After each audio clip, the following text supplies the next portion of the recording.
दोस्तों, आज के ट्रैक की शुरुआत गोकुला गौशाला से होती है, जो कि इस ट्रैक का स्टार्टिंग पॉइंट है और जिसे ट्रैक 2 के नाम से जाना जाता है। इसके अलावा एक और स्टार्टिंग पॉइंट है जिसे हम ट्रैक 1 के नाम से जानते हैं और वो बुरागी मलाड़ा पाल्या गांव से शुरू होता है। जब आप रेलवे क्रॉसिंग को क्रॉस करेंगे तब अगर आप राइट साइड टर्न लेते हैं तो ट्रैक 1 की तरफ जाएंगे, लेफ्ट साइड में टर्न लेते हैं तो आप ट्रैक 2 की तरफ जाएंगे। और हमारा जो ट्रैक है वो ट्रैक 2 से शुरुआत है।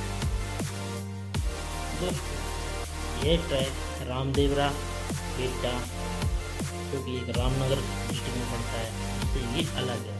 ये कर्नाटक के तुमकुर डिस्ट्रिक्ट में पड़ता है, जबकि वो वाला कर्नाटक के रामनगरा डिस्ट्रिक्ट में पड़ता है। दोस्तों, नेचर के साथ कुछ आज अलग ही फीलिंग हम लेने वाले हैं और इस ट्रैक को कंप्लीट करने के लिए हमारे साथ आज नितिन और विक्रम सिंह शेखावत हैं और साथ साथ में ये प्यारा डॉगी भी है जो हमारे साथ ट्रैकिंग पर निकल पड़ा है। बारिश का मौसम है, चारों तरफ आपको ग्रीनरी ही ग्रीनरी दिखेगी। रास्ता भी इस तरीके से पत्तियों टहनियों से ढक चुका है कि बहुत ही हल्का हल्का रास्ता दिखेगा, लेकिन नेचर के साथ कुछ एक अलग ही फीलिंग होगी। ट्रैक बहुत ही इंटरेस्टिंग है, लेकिन उतना पॉपुलर नहीं है। यहाँ लोगों का आना जाना बहुत ही कम रहता है।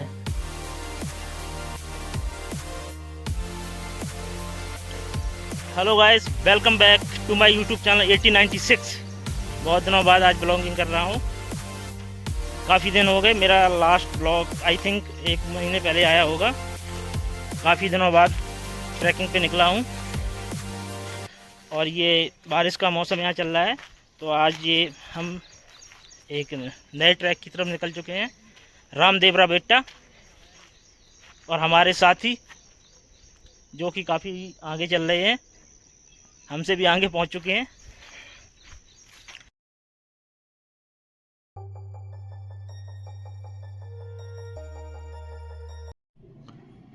दोस्तों, इस ट्रैक पर कोई खड़ी चढ़ाई नहीं है। यह रास्ता एक शांत नीलगिरी के बागान से शुरू होता है और धीरे धीरे यह रास्ता बांस के जंगल में बदल जाता है। इस रास्ते पर आपको असमान आकार के ढेर सारे पत्थर दिखाई देंगे, जिनका आकार अलग अलग है। थोड़ी दूर चलने के बाद हमें ऐसा एहसास हुआ कि हम रास्ता भटक रहे हैं, क्योंकि रास्ता क्लियर हो पाना बड़ा मुश्किल होता जा रहा था। किसी जगह 2 या 3 रास्ते भी थे, तो हमारे लिए बहुत मुश्किल होता जा रहा था कि हमें किस रास्ते को पकड़ना है जिससे कि हम अपनी मंजिल तक पहुंच सकें। कुछ देर हमने रास्ते को ढूंढने में लगाया और हमारी टीम ने इसमें हमारा सहयोग किया।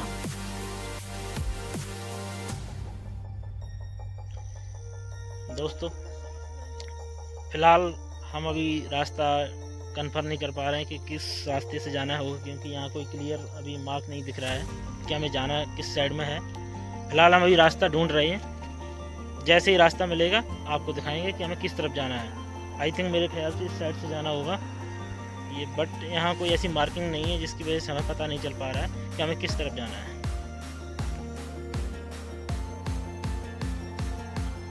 दोस्तों, रास्ता क्लियर होने के बाद हमने आगे बढ़ना शुरू किया, क्योंकि हमें येलो मार्क या फिर कहिए येलो एरो की तलाश थी। बेंगलोर की जो दूरी है इस ट्रैक से वो लगभग 80 किलोमीटर है और इसकी ऊंचाई 3800 फीट के आसपास बताई गई है। ट्रैक की टोटल डिस्टेंस मेरे ख्याल से 8 से 10 किलोमीटर है दोनों साइड से, जो मैं बता रहा हूँ। यह ट्रैक डी फॉरेस्ट से होकर गुजरता है, इसलिए मेरे ख्याल से यहाँ पर सोलो ट्रैकिंग करना ठीक नहीं है।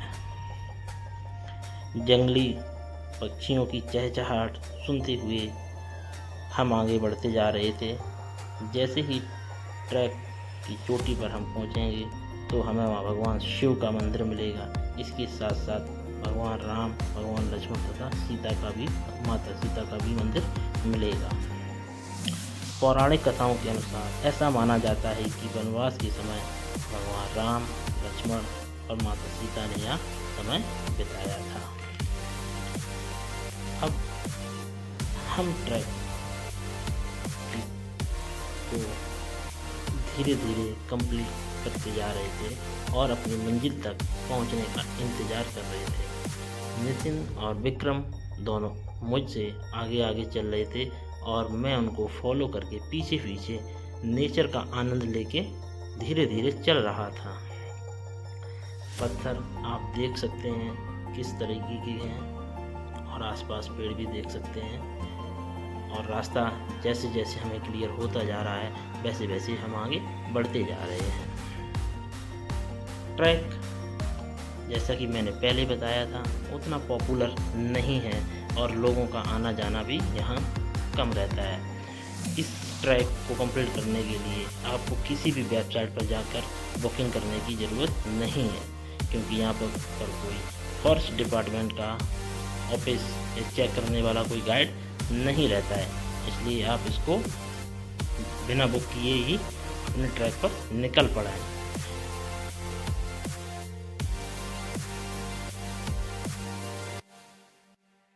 दोस्तों अभी हम लोग यहाँ से होके आए हैं और इस रास्ते को फॉलो करके हमें आगे जाना है। एक रास्ता इधर भी है, आप लोग कंफ्यूज ना हो, हमें ये रास्ता फॉलो ना करके ये रास्ता फॉलो करके आगे जाना है।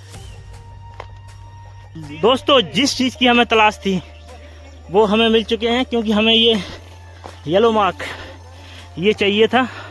फाइनली ये हमें मिल गया है और अब हमारा ट्रैक आसान हो गया है, क्योंकि अब हम बिल्कुल करेक्ट रूट पर ट्रैकिंग कर रहे हैं।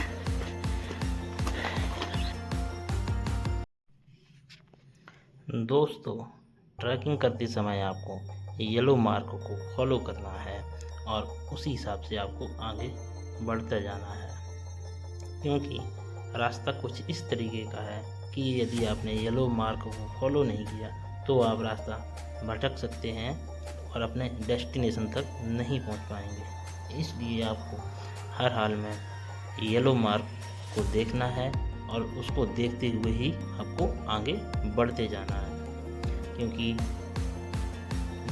फॉरेस्ट भी कुछ इस तरीके का है कि अब अगर आप थोड़ा सा भी रास्ता भटक गए तो शायद आप मंजिल तक नहीं पहुंच पाएंगे। इसलिए येलो मार्क को फॉलो कीजिए और अपने मंजिल तक धीरे धीरे बढ़ते जाइए।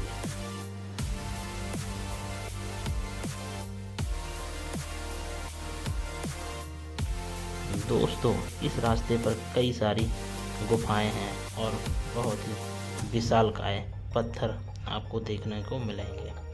ये जो सामने एरो दिख रहा है इसको फॉलो करके हम शिव मंदिर की तरफ जा रहे हैं, क्योंकि यहाँ पर शिव को समर्पित एक शिव मंदिर है तथा एक भगवान गणेश की भी मूर्ति है, जिसे कि पत्थर को काट के बनाया गया है।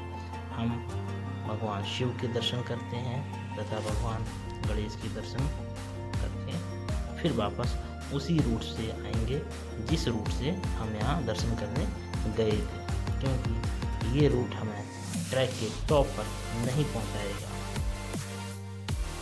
दोस्तों ये एक भगवान शिव का टेम्पल है, यहाँ एक शिवलिंग बनी हुई है। अंदर काफ़ी अंधेरा है, आप लोग देख सकते हो, फिर भी हम टॉर्च जला के आपको दिखाने की कोशिश कर रहे हैं। दोस्तों जो मैंने एक शिव जी का मंदिर दिखाया था, साथ साथ में गणेश जी की भी मूर्ति थी, वहाँ से दर्शन करने के बाद आपको फिर वापस उधर से इस साइड आना है, क्योंकि येलो मार्क वहीं तक है। वहाँ से आप दर्शन करके वापस इधर आइए जहाँ से आप गए थे, और फिर आपको यहाँ से ये एरो बना हुआ है,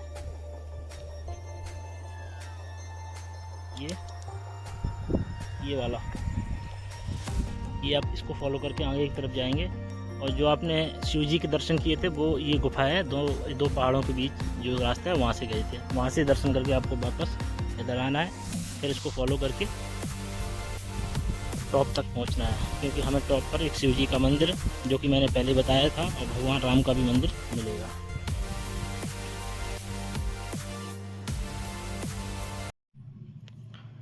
दोस्तों फाइनली हम टॉप पर पहुंच गए, और जहां पर हमें ठंडी और प्यारी सी हवा का अनुभव हुआ, और वहां पर एक तालाब भी बना था जहां पर बहुत छोटी छोटी मछलियां उस तालाब में तैर रही थीं।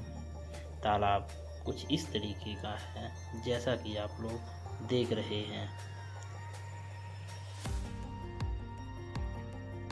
टॉप पर पहुंचने के बाद हमने जो एक शिव मंदिर बताया था, उस शिव मंदिर में जाके भगवान शिव जी के दर्शन किए।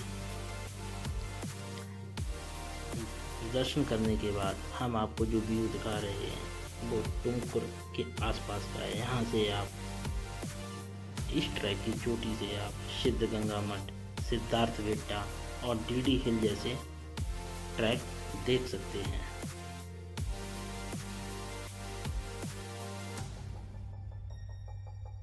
दोस्तों टॉप पर दूसरी तरफ पहुंचने के बाद हम आपको जो दिखा रहे हैं वो टुमकुर शहर है, जो कि बहुत ही खूबसूरत और प्यारा दिखाई दे रहा है, क्योंकि हमने नेचर को करीब से देखा, और करीब से देखने के बाद हमें एक अलग ही एहसास हुआ। आप लोग भी इस व्यू को बड़े ध्यान से देखें, जो कि बहुत ही प्यारा और खूबसूरत दिखाई दे रहा है। हमने यहाँ बैठ के नेचर का आनंद लिया।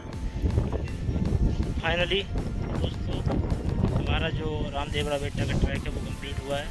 ये लास्ट पॉइंट था, भगवान श्री राम और भोलेनाथ का जो मंदिर है। इस ट्रैक से जुड़ी हुई कोई भी जानकारी चाहिए वो आपको डिस्क्रिप्शन बॉक्स में मिल जाएगी, और रूट से रिलेटेड कोई परेशानी हो वो भी आप देख सकते हो वीडियो में, क्योंकि मैंने सारे रूट को लिंक कर दिया है, और येलो मार्क आपको फॉलो करना है, तभी आप इस ट्रैक को कंप्लीट कर पाएंगे।